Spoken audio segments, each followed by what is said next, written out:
Defending our soldiers' constitutional rights. We continue with part 2 of our inside look at what's happening in our military today. Welcome to Freedom Alive. Lieutenant Colonel Pete Chambers is one of 6 Green Beret Special Ops flight surgeons in the world. He was at Ground Zero shortly after the Twin Towers fell on 9/11. He served on multiple Special Forces combat deployments and most recently at the border. But now Dr. Chambers has a greater mission. As a doctor, he took an oath to first do no harm. So he recently became a whistleblower and is speaking out against how soldiers are being injured and some even found unresponsive as the result of the Department of Defense's nefarious partnership with Big Pharma. I'm thankful to be joined again by co-host Matt Staver from Liberty Counsel. And Matt, Liberty Counsel is winning against the Department of Defense and defending military members against the COVID shot mandates. Dr. Chambers has and will continue to testify in important cases involving our Navy SEALs and Marines. Yes, he has been a very strong voice in our military case. He spoke eloquently and powerfully under oath when we were in court with him. And he gave not only a personal story about his own injury from the Moderna shot, which is unfortunately what caused him to become medically retired in the summer of 2022 because of the demyelination, but he also talked about the lack of safety with the soldiers that he saw on the border after the shot mandate came out, where they're having young 30-year-old people that are having stroke-like symptoms, other kinds of health conditions, and then also that they are nearly 80% of those who are double vaxxed are getting COVID, whereas those who have no COVID shots are not getting COVID, or if they are, it's very mild. And they're not obviously having the injuries that these others have. So he began speaking out and he became a whistleblower. His name is mentioned in a letter to Senator Ron Johnson from Wisconsin, and talking about what's happening in the military. As a result of his voice, however, there has been efforts within the military to remove him and to silence him. And you'll hear some of his stories, but you're also going to hear in this episode what it's like in his actual firsthand experience to serve at the border, which he thinks is one of the most, if not the most critical issue that faces the United States today, with millions of people coming over the border, and many of those from gangs, cartels, even he's going to talk about, Steve, orchestrated efforts that have been in the works for several years to get some criminal gang members across the border into the United States of America. It's shocking. It is a remarkable story of sacrifice, commitment, and first-hand experience. You are not going to want to miss it. Our Freedom Alert is next. The Inspector General issues a blistering report on religious exemptions. I'm Matt Staver, co-host of Freedom Alive. The acting Department of Defense Inspector General sent a memo to Secretary of Defense Lloyd Austin that highlights the deliberate violation of federal law within the Department of Defense by denying religious exemption requests from service members who refuse the COVID-19 shot. In his memo, the Inspector General informs Austin they found blanket denials rather than the individualized assessment that is required by the federal law and DoD and military service policies. And this is clearly seen in actual religious exemption denial letters sent to service members, where every letter reveals a similar, if not identical, wording. Our service members swear an oath to defend the Constitution. Their willingness to give their lives for our freedom must not be illusory. This abuse must end. Up next, Matt's interview with Lieutenant Colonel retired Dr. Pete Chambers. Welcome to Freedom Alive. Our very special guest and a friend is Lieutenant Colonel Dr. Pete Chambers. He was one of the 6 flight surgeons in the Green Beret in the entire world. Welcome back to Freedom Alive. It's great to be here, Matt, once again. I opened up a message that I recently gave in California, or I entitled a message that I gave, and it came from you. And that message was that live your life as though his life matters. I got that from you. And that is such a powerful statement because you shared it with me. Before we talk about some of the issues with regards to your service in the military, what you experienced, and particularly your service and what you saw and are seeing at the southern border, tell us about that. Where did that come from? That statement. That's a touching statement. And it's a statement that was given to me by a mother. And let me give you a little background. On the 12th of May, 2004, our truck, 3-vehicle convoy traveling south out of Baghdad, going to build clinics. So not really a combat mission. However, we were hit by an explosive device. My truck was hit. And we lost a soldier named Jeff, Sergeant Shaver. I wear him on my wrist right here. If people ask, what are these things with the names on them? That's to remember somebody that you're close to. I was close to Jeff. We spent 3 days together occupying a building when we first rolled into Baghdad. So we spent a lot of time getting to really know each other. I felt like almost like an uncle or a dad to him because he was young guy, 23. And then we lost him that day, 12th of May, 2004, in the Mike Bravo sector of Baghdad. A year later, I went to a memorial service and I met his mother because I couldn't leave right away. It took me a while to get back home. And he had already been shipped back home and buried.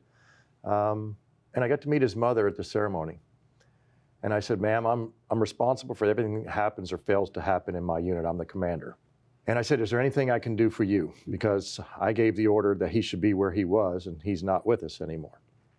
And she said, no, just live your life like his life mattered.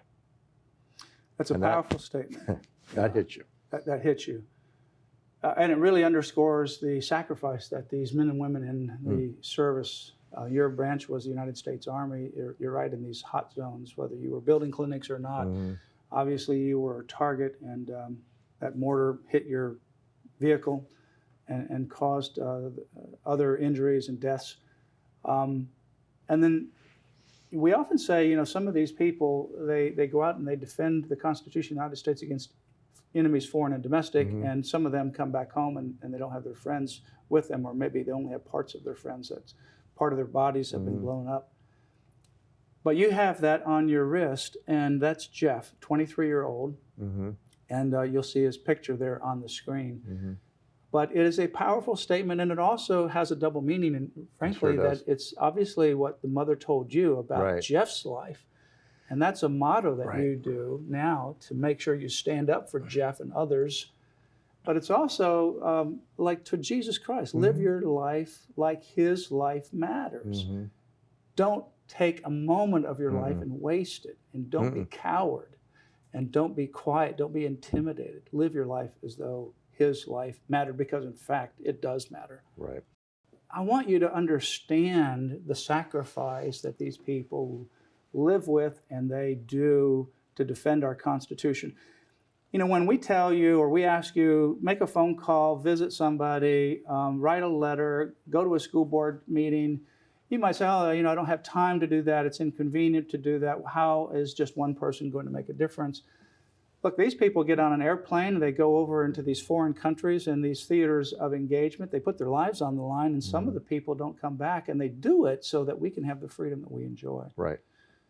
It's 110% commitment to the mission. And it has to be that way. It has to be the mission, the men, and then me. So that's kind of the way that I work it, is that the mission takes place. Got to.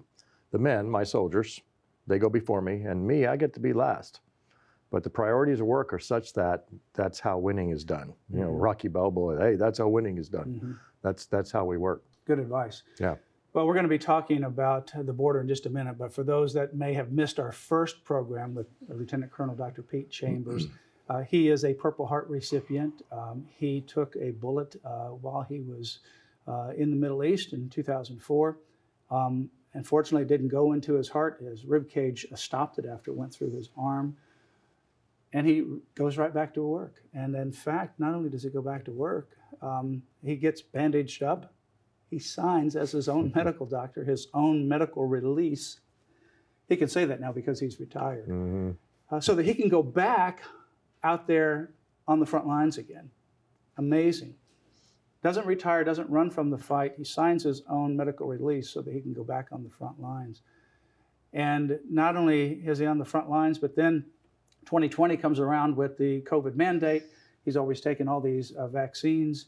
Now January, February of 2021 comes around, and he takes the Moderna shot because he's been told that it's safe and effective. And at the time, just trusted it, just like a lot of people trusted the government. He trusted his chain of command and his government.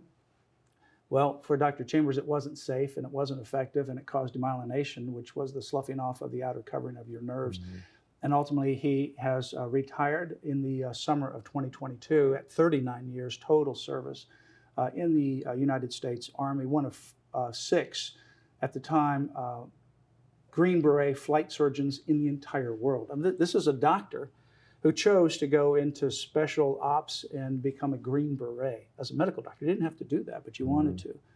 Now, the reason why you took the shot, there was not a lot of data because the CDC VAERS data was just brand new coming out with regards to the COVID shot. The DMED, which was the Defense Military Epidemiology Database, that still didn't have a lot of information. So there's not a lot of information like there is now. But you're told, take the shot or you won't be able to deploy to the border. And that's where you wanted to be because that's where you were helping people and commanding the situation. So you took it to go there. Tell us what's happening at the border. So at the border is interesting. We started with 600 soldiers at the border. We started in the city of McAllen, Texas, right on the Rio Grande, between Reynosa to the south and McAllen to the north. And as the border, we got 1,248 miles of Texas border with Mexico. And there are a lot of places where people can come across. The most highly trafficked areas in the world for drugs come across that little section, the Rio Grande Valley. The missions we were running were all the way to Presidio. It was a federal mission before. It was supported by the feds under President Trump. Now, when President Biden came in, they removed the Title 42, which was a Remain in Mexico policy, which allowed us to keep people from coming across. And then the family units were always accepted. But when we had fighting age males coming across, individuals, we held them back, no longer. Now, when you got 600 guys, you imagine it's just not enough, guys and gals, to cover that whole border. So the numbers increased. Now, as those numbers increased, my job was to conduct operations to make sure that they're safe, right? Not even talking about shots at this point, that my soldiers are safe from cartel members. This is a serious business that we're in. We get harassment shots all the time. They're firing across the border at us. They know they don't want to mix it up with us because they're going to lose, but they harass you so that they can do something what we call an end around. If I bother you on this part of the river, I'm going to, send 900 people across tonight. All right. When I do that, I'm going to send some drugs over here where you're busy over here. So we had to bring on more Texas National Guardsmen, and Governor Abbott did do a good job of that. However, their hands are tied because they're basically doing what I did in 1985 and looked at North Korea through binoculars for a year. Right? They're just looking across the river and counting heads. But in the midst, we're doing looking for a needle in a needle stack, which is looking for those terrorists that are coming across or the fentanyl that's coming across. Hard to find. It's a lot easier than it sounds. When you're it's a lot more difficult. At people coming across, the people that don't look like criminals are just coming across without any impedance. None. They're being assisted. They're being assisted in coming across. So you're trying to find, of those people, somebody who might be a bad actor. Absolutely. That's that needle. But the rest of them are just coming through, just like an open bridge. Some points, within 12 hours, I'd have 900, 1,000 people come across, one point in one night. And then when they get to wherever they go, what happens to them? Then do they just disperse in the community? Do they have a court date that they just have an honor system to show up? Right. So the court date comes in that when Texas did their original Operation Lone Star, it was to be a Class 3 or Class C misdemeanor, essentially, which says we get a court date, so you come back because you trespassed on someone's property. It's going to be hard to get them to come back when they're in Tennessee. And you don't have any way to track them. No way to track them. 17,000 people showed up in 24 hours, 48 hours in Del Rio, Texas in September of last year. And of those, another 6,000 we estimated came around the sides. We didn't count those. Mayorkas came down probably about 3-4 days later after they he's the cleared him Secretary out. of Department of Homeland Security. Department of Homeland Security. And I've seen him do this a couple times on the border where people would disappear overnight on buses and then he would stand in front of the TV saying, if you know Star Wars, these are not the droids you're looking for. Okay, so he would say, no, there's no one here. Look, and there may be 300 or 400 people there. When the night before, we watched them bring in buses and thousands of people were driven out. Wow. And there are charities that are helping them. And these are NGO type charities who are getting fairly money, getting money from the federal government, non-taxed because it's a 501c3 to move people. And some of the buses left Del Rio, went to a United States Air Force base in Laughlin Air Force Base, and flew out of there.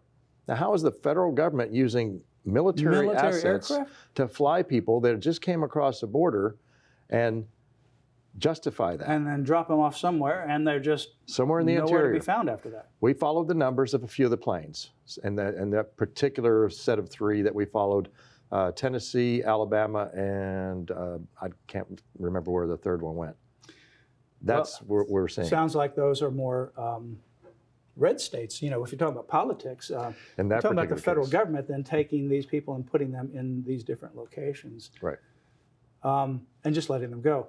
So now you actually, that's just amazing just to see that and to understand the magnitude of it. I know you consider this one of the most serious threats to our country. Yeah, so now, what about the bad actors, though? You've encountered them. And your dog that you have, Joe, has encountered them as well. Yeah, we have. So the bad actors primarily come across with drugs, and it's fentanyl is the killer right now. And we know that there's probably enough fentanyl that's been brought across this border in the last year to kill every American once over. Wow. All right, with the amount that's there. And that's just through the southern border.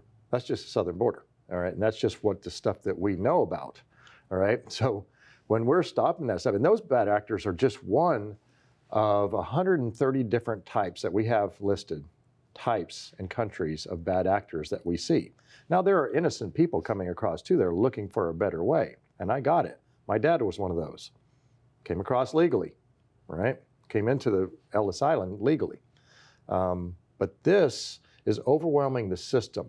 And in the emergency room, we would call this a mass cow because we don't have the ability to maintain the amount of equipment required or support to handle these numbers. So now we're triaging, but this triaging is failing. Yeah, there's no way you can handle it. Failing. So you gave a statistic to me one time about how many percentage of the people were part of a gang or cartel and they had tattoos. Tell us about that. So yeah, this is from a specific incident. This would be Del Rio, the same one I'm talking about, where the Haitians showed up, and it was a 5-year plan, by the way. There's an interesting way this works. An NGO will assist an NGO. The reason that they came to Del Rio is because the cartels worked a deal with the NGOs. This is interesting. NGOs and cartels working deals together, and the Chinese government. The Chinese government is involved in this, in the CCP. So these 3 entities work heavily together to bring these people in what's called human osmotic pressure. Human osmotic pressure is also a tactic that was done to Europe after the Syrians went down, after Syria, the refugees some ended up in the border with Jordan. I saw them, 70,000 people in that one. We're seeing these things happen to us now. Wow. This human osmotic pressure. This is, all of this stuff is tied together. So what was it, 22%? Oh, 22%. Original question. In other words, 22% of the people that... Fighting age males, somewhat, and you can't confirm, but many of which, by their tattoos, by their weird things they wear, you just use, good tactics. You have 2 million people coming through the border, and just since Biden was sworn into office, and then you have a large number of these people that are bad actors as well, and they're coming here not to participate in the land of the free and the home of the brave, but they're bad actors where they are, and there's also coordination to get them here.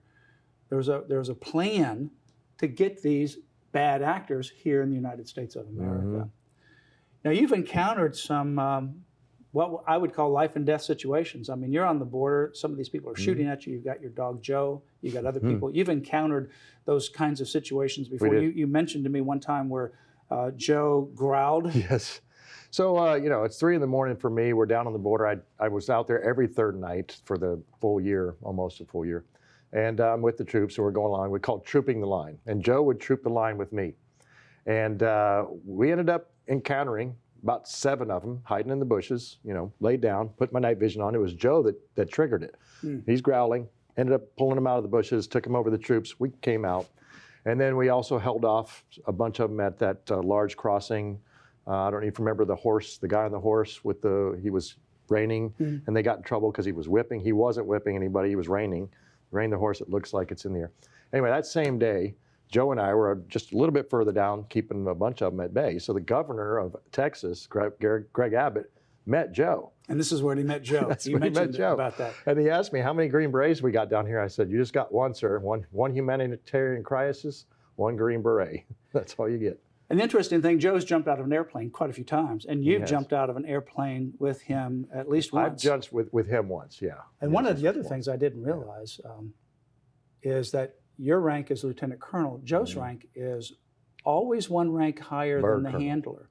He's a Right. bird colonel. Now we're both retired, but he did have a rank.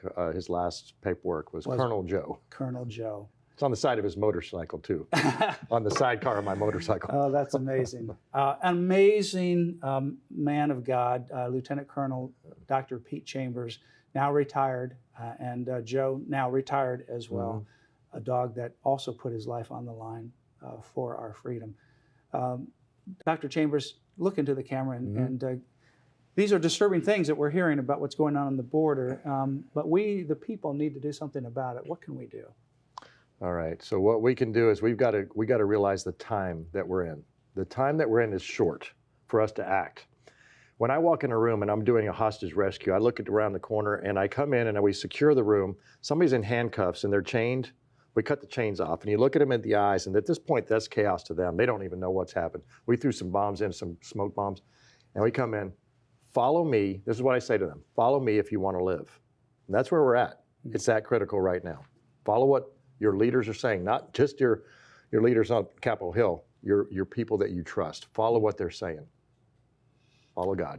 Amazing, yeah. Follow God, because we are living at very critical times, not only in the United States, but around the entire world. Don't get discouraged. You know, when you look at our history, biblical history, for example, there were some really, really bad times.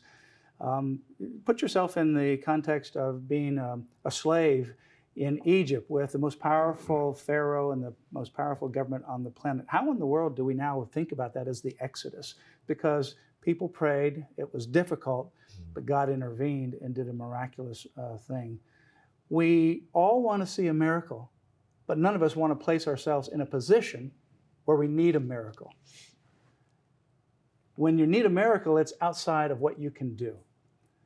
And so this is a time to put your life, put your everything on the line, and let God work miracles in your life, in our country, and in our world. Thank you for joining us on Freedom Alive with our very special guest, Dr. Lieutenant Colonel retired Pete Chambers. Matt, this story with Dr. Pete Chambers is really amazing. The picture that he paints about our Constitution and us being under fire, literally, is amazing. Especially from somebody who's been on the front lines for so many years. He's put his life on the line to defend the Constitution of the United States of America against enemies, foreign and domestic. We've obviously know what he does to defend against foreign threats to our freedom, but now there's domestic threats to our freedom, and it's coming not from insurrections outside of the government, it's coming from factors within the government, including the Department of Defense and the various military branches. With respect to wokeism and these COVID shot mandates, to literally, I think, purge men and women of the United States military. But also it shows someone's other perspective, firsthand perspective, vision of what's going on the border. It's not something that you get in the mainstream media. If they would report really what's happening, like Lieutenant Colonel Dr. Pete Chambers has reported to us on this program, there would be a whole different view about what's going on. You wouldn't have these, quote, sanctuary states or sanctuary cities. You know, I understand somebody coming into the United States because they want to flee, but there's a legal way to do things and there's improper ways to do it. But no matter what you think about the people crossing the border, it is indisputable that the border crossings at the southern border are being used for nefarious reasons by nefarious actors to bring people across the border to harm the United States of America. When he said, for example, all these different groups of people had these gang tattoos, and when he also said people like Clinton and Soros had been doing some funding to bring some of the Haitian bad actors into the United States over a period of several years to bring them into the United States. That's chilling, that there's actually an orchestrated event, plan to destabilize the United States of America, like what happened with the immigrants in Syria that overwhelmed the European countries, and now the same thing is happening here to the United States of America. So it's a major threat to our freedom. It will destabilize this country. And unfortunately, what we're going to see, what we are seeing, are some people are going to lose their lives. Innocent moms, dads, family members, young people, older people, by some of these bad actors that are coming across the country, not the least of which is fentanyl coming across the border. It's a stunning picture, really, that he paints for someone who's really on the front line of just the. It's a picture of war, really. I mean, he describes it in great detail with, both sides kind of looking through, binoculars and things like that, and moving people, where you're not defending, and then these various kind of stand down elements by our own government that just makes it easy for this to occur. One of the things he didn't get a chance to share is that our own Department of Homeland Security has prevented the border security, the Guard and others, from actually launching their boats to go into the water because they own the very edge of some of these places and the boat ramps. And so they're hampering our ability of our soldiers to even defend the border. And this is an intentional act by the United States government, the Department of Homeland Security under Secretary Mayorkas. For those of you at home, please, as Matt said earlier, pray, pray, pray. Get involved. Talk to your elected officials. This is really an unbelievable situation. We feel blessed and thankful to be able to bring such a first-hand inside look to you from someone who's experienced it day after day, year after year. In closing, remember Galatians 5, verse 1, which says, "It was for freedom that Christ set us free. Therefore, keep standing firm and do not be subject again to a yoke of slavery." Our freedom is a gift from our Creator. We must never forget that and always protect it. So join us here next time, where you will hear victories as well as ways you can stand up for your priceless freedom. Join us again for Freedom Alive.